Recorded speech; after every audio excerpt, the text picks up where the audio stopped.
Well, when that call came through, almost lost my mind. Yes, when that call came through, almost lost my mind. Because I strictly understood that you had crossed that line. Roll them bones, roll them bones, roll them bones, roll them bones. I guess there's nothing in this world that can make you stay. Nothing in this world that can make you stay. Oh Lord, I got a word in mind. No matter anyway, roll them bones, roll them bones, roll them bones, roll them bones. Well, goodbye, brother. Sad to let you down. Yes, goodbye, brother. Sad to let you down. Oh, well, I'll never see your face until the next go round. Roll them bones.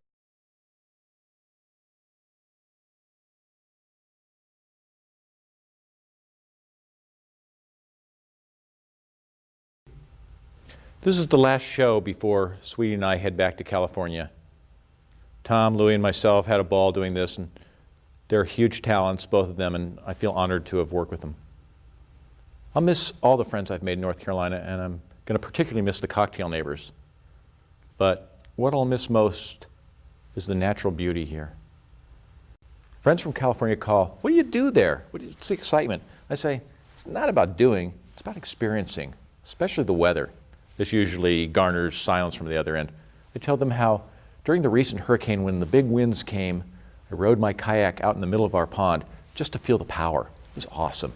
The trees were dancing madly and the clouds were racing low across the sky, and the passing geese kept getting blown out of formation. They were all confused. And then I closed my eyes and just listened to the howling wind, and I could hear the next gust coming before it would hit me, which was scary and a real trip. I'm talking 60, 70-mile-an-hour winds. At some point, I put my hand in the water, and it was warm, the last warmth of summer, and a feeling of well-being came over me, like a soft embrace. Then I think about other glorious days, the wind blowing the clouds across the sky, and the shadows making patterns on my neighbor's field. The ever-changing sky, the myriad shades of green, the softness of the spring rain. Then there was the ice storm. I'll never forget how the woods were a crystal cathedral. The ice tinkled like bells. I've loved it here. I've loved every day here. And when I'm gone, I'll miss this Eden. I think of Tom Maxwell's song, Samsara. As soon as we attain what we want something new. But thank you for everything beautiful. I love you so, I love you so, I love you so. Thank you, North Carolina.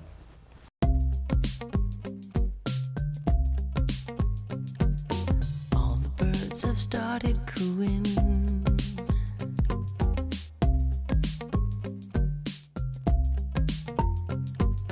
All the birds have started cooing.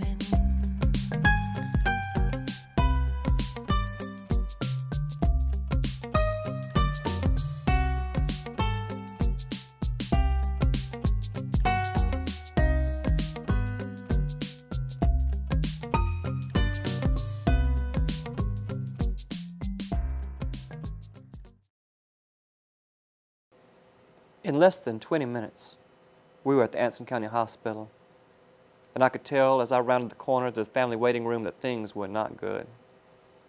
Papa had died before any of us could say goodbye. A quick, sudden heart attack brought about by complications from his antipsychotic medications and a lifetime of molasses, barbecue, bourbon, and homemade biscuits. He had suffered the attack while watching Gilligan's Island on TV, and I'm certain the captain, Gilligan, Mary Ann, and Ginger all had Papa in their prayers back on that deserted island after witnessing the tragic event. Mama sat slumped in the corner, shock on her face, her head resting on my brother's shoulder. Aunt Ada Gaddy, whose middle name was actually Halloween and had suffered from polio as a child, and was now a humpbacked widow hairdresser. She clutched my hand and gave me a kiss on the forehead. "He's gone, baby. He's gone. Your sweet daddy's gone," she moaned. "I knew it was coming," she continued. "I can smell death on people," she stated. "I smelled it on your daddy last week when I was cutting his hair. I smelled it on Grace Faulkner a few weeks ago, and next thing you know, she's dead as a doornail from a bad case of lockjaw. It's a curse having the vision, and nothing you can do about it, darling. It's a curse." "What does it smell like?" I asked. "It smells a little sweet, a little sour at the same time, baby. Hard for me to describe, but I sure know it when I smell it." The next morning, things were very quiet in our home. Mama sat in the living room in a black pantsuit, smoking a cigarette, staring out the window. "Mama, we need to go to the funeral home and make the arrangements," my sister Lynn said. She just shook her head while staring out the window and waved her hand in the air at us. "You can do it, darling. Take Louie with you." Moore's Funeral Home was one of the oldest in town and was located in an old stone house just around the corner from the Ansonia Theater where Love's Story was being shown. Lynn and I walked from casket to casket in the frigid showroom. We finally chose a lovely bronze-colored casket with ivory upholstery that was both elegant and understated, just like Papa would have liked it. "Excellent choice there," Mrs. Moore gushed. "That model is waterproof seal guaranteed for 75 years, she stated for authority.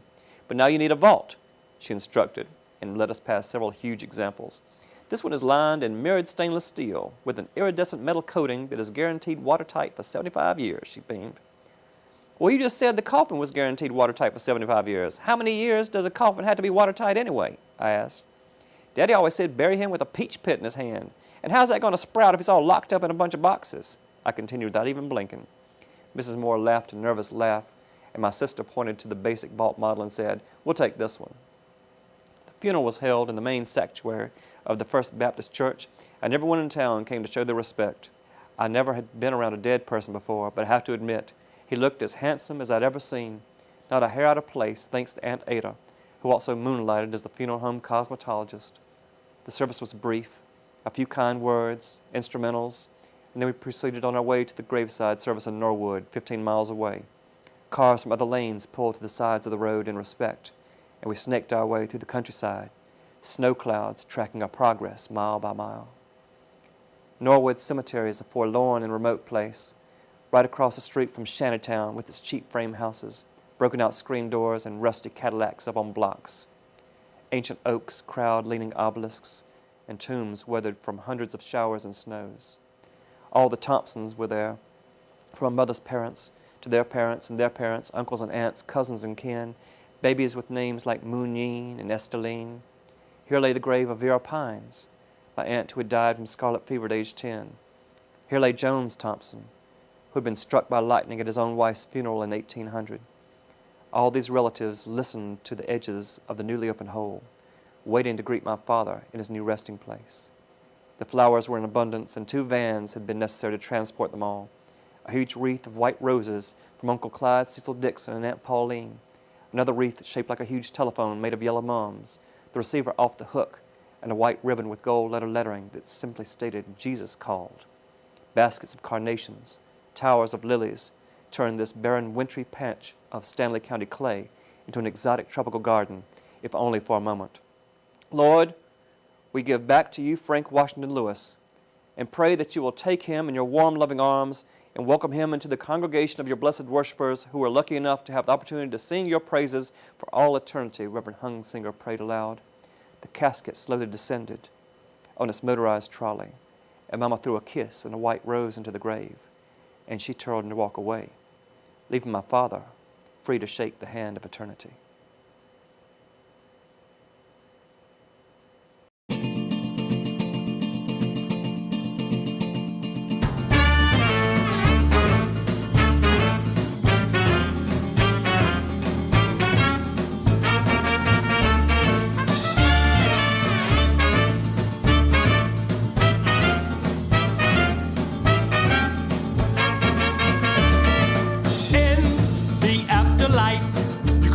For the serious strife. Now you make the scene all day, but tomorrow there'll be hell to pay. In the afterlife, you could be headed for a serious strife. Now you make the scene all day, but tomorrow there'll be hell to pay. So the bus pulled into the outdoor performance shed in the panhandle of Florida after having traversed a ruddy gravel road populated with single wides and screaming parents. Chicken fence. Spooked me to death. It was the Horde Tour in the summer of 1997. One of the guys in the band who shall remain nameless had become very friendly with another band that was on the tour that shall also remain nameless. And this band were full on all the time. They were kind of a hippie jam band type deal, except they were extremely aggressive. And you'd go to their bus, or you'd walk by their bus, and you'd see outside the bus their wives getting into fights with their girlfriends. I mean, it was full on all the time. It was exhausting. But anyway, this fella in our band really thought that this was fun. And so, he dropped with them. And they were having a good time, and their eyes were dilated, and it came time in the evening for Neil Young's set, and it was great watching Neil play. Ben Folds would close the second stage, and Neil would find the chord that they closed on and then get feedback in the same chord and then start a set. He was great.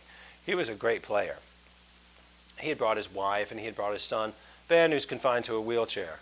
I liked them all very much. They were very nice to me. Ben was a big fan of the Zippers, so I thought that was really neat, So I signed some stuff for him. Well, so here is the guy in our band and the guys in this other band, all of whom are peaking by this point, and they're setting up the stage for Neil Young's performance. And they're way at the top of the amphitheater, so the stage is pretty far away. They bring out the Hammond organ, which has like a cutout of like an angel on it, maybe like an angel face with wings or something like that, completely innocuous. Well, the guy in our band, who shall remain nameless, in his altered state, thought that they were wheeling Ben out onto the stage. This upset him terribly. He couldn't believe it. He was like, "What? Look at that! What are they doing? What? I can't believe it. Do you guys see that?" And the other guys are like, "What are you talking about?" And he goes, I can't believe anyone would ever do that. That is so tasteless. What goes through a man's mind?" And he raced down the steps to put a stop to this. Well, this was so inappropriate and apoplectic that the other guys just melted away into the night. And when my bandmate got down and saw what was really going on, he came back up sheepishly and found that none of his friends were there anymore. Later that night, he appropriated a golf cart and was chased around by security. But what I want to know is, what goes through a man's mind? What goes through a man's mind when our drummer insists on playing the entirety of an outdoor summertime radio festival in a gorilla suit? He almost passed out. What goes through a man's mind? When I drank my brains out in New York and climbed on the back of a Krispy Kreme truck with Darren Jesse holding a fucking baritone saxophone case. The guy took off like a bat out of hell. What goes through a man's mind? I have a friend, Scott Caro, who's been playing in bands a long time. He's a great drummer, probably the best storyteller I've ever met. This is a story that he told. He went to see Kiss in high school. Now, I don't want to age the dude, but this was in the 70s. And he went with a friend of his. Well, there's a couple of dudes near there. One guy's sitting on the other guy's shoulder. And the guy on top's got a full beard and long hair. It was the 70s. And he's wanting to blow fire out of his mouth like Gene Simmons. And they're fucked up. I mean, they're drunk out of their minds. So he blows fire out of his mouth, sets himself on fire. His beard's in flames. His hair's in flames. Everybody around him just goes whoop. And the guy holding him up doesn't know what's going on. He's still rocking the Kiss. Meanwhile, the dude's on fire. Ace Frehley looks at him, and he sees that the dude is on fire, and he goes, Anyway, the dude finally drops off and they go back, you know, and so here's Scott Carl with his friend, and his friend says, man, I think a dude just died. Do you want to leave? And they had to think about it. Should we leave the Kiss concert? They didn't stop playing. They choose to stay. Pretty soon the other dudes come back. Guy's bald. Climbs back up on the dude's shoulder and rocks the rest of the night away. What goes through a man's mind?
You better give it up, so where it's at. You know your papa likes it tight like that. I got the job to do, call it the Uptown Star.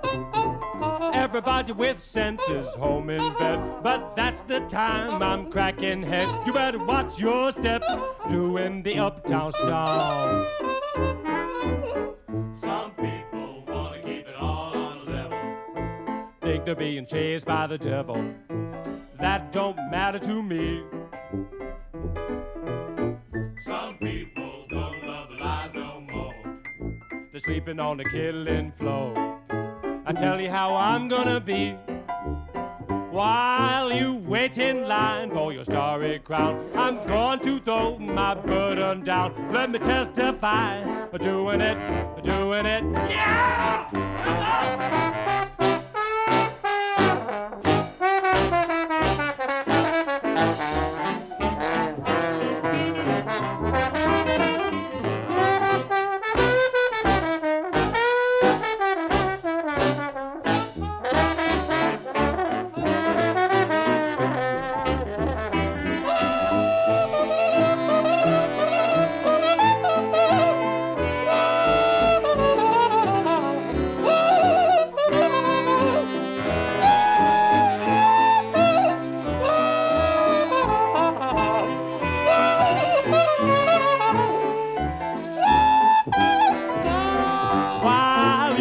In line for your starry crown, I'm going to throw my burden down. Let me testify, yeah!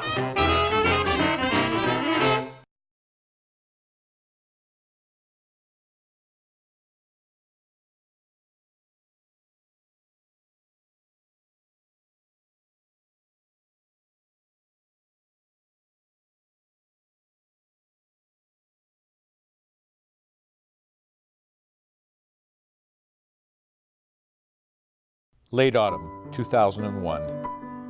I couldn't change what had been done to my country. I couldn't stop hatred and madness. I could only try to change my own heart. Adjacent to the pond at the edge of our property is the Neuse River. Most afternoons that fall, I found myself out on my kayak. On the water, I listened to audiobooks, Shakespeare, Proust, the King James Bible. I scribbled in notebooks and I took pictures. I was in quest of nourishment, trying to rekindle some fire, trying to get back in touch with some higher part of myself. For a brief moment, in the midst of tragedy, poetry mattered.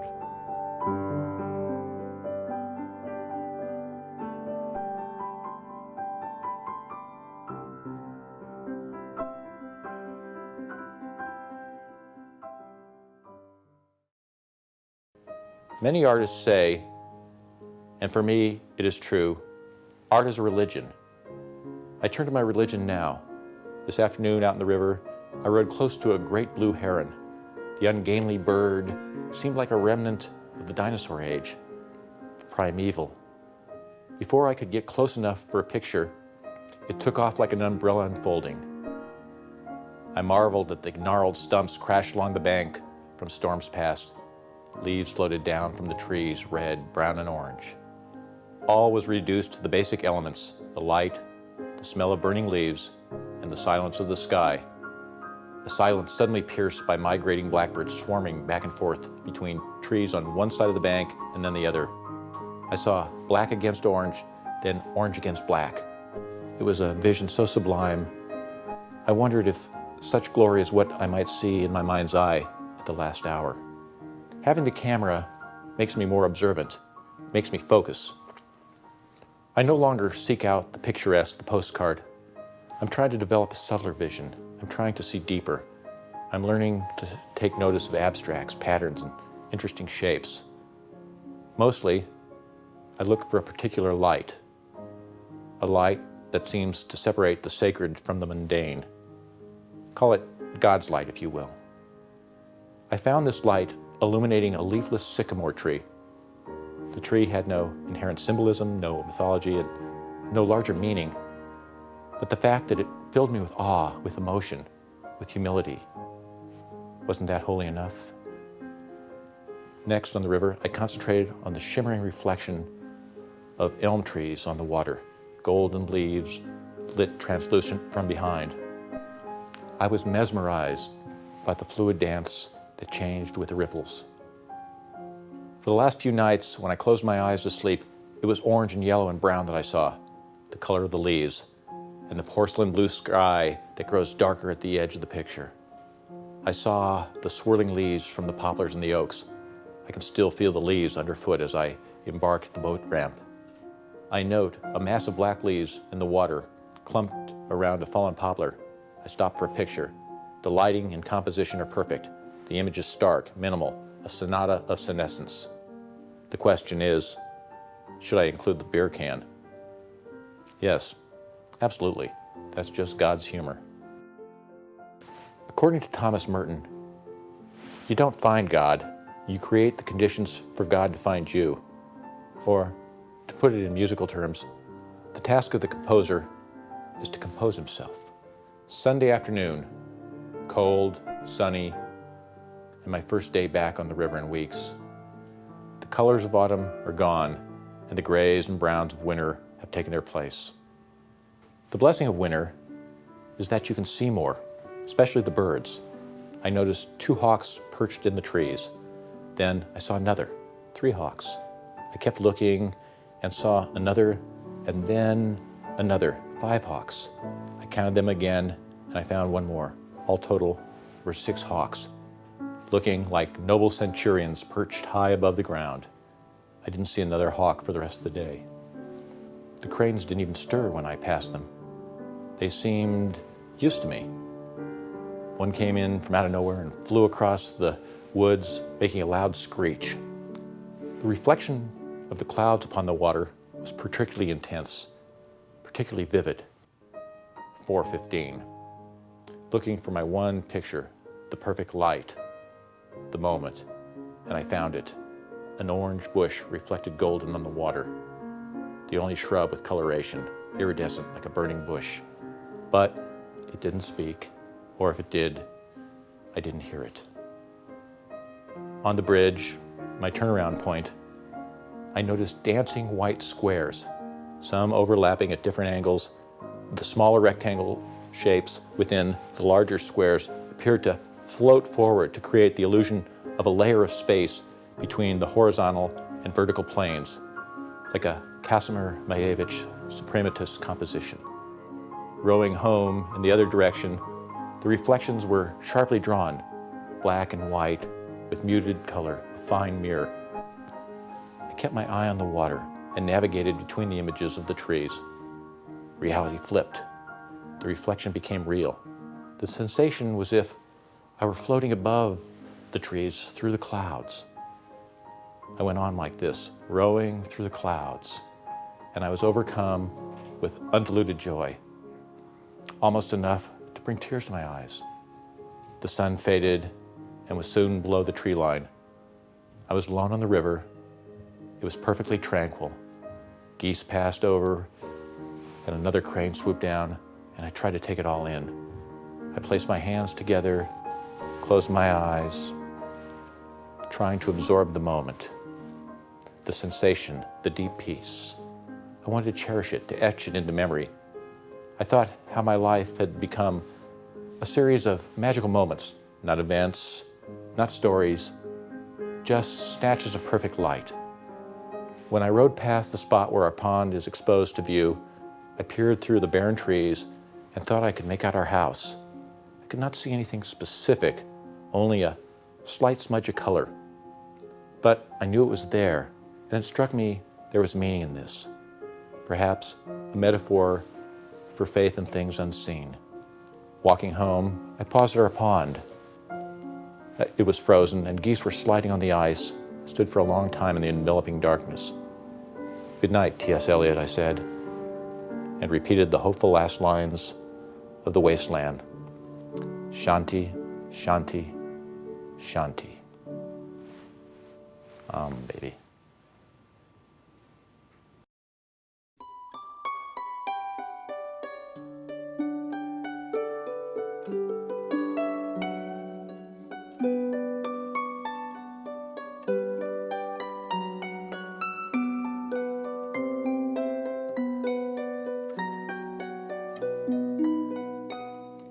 Trapped at birth, determine what it's worth.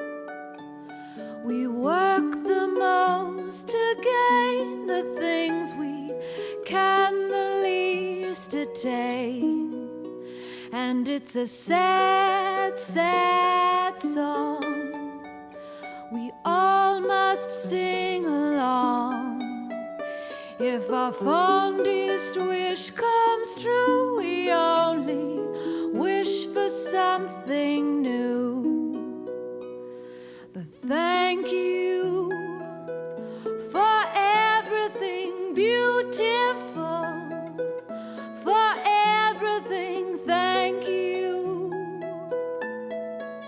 I love you so, I love you so, I love you so, I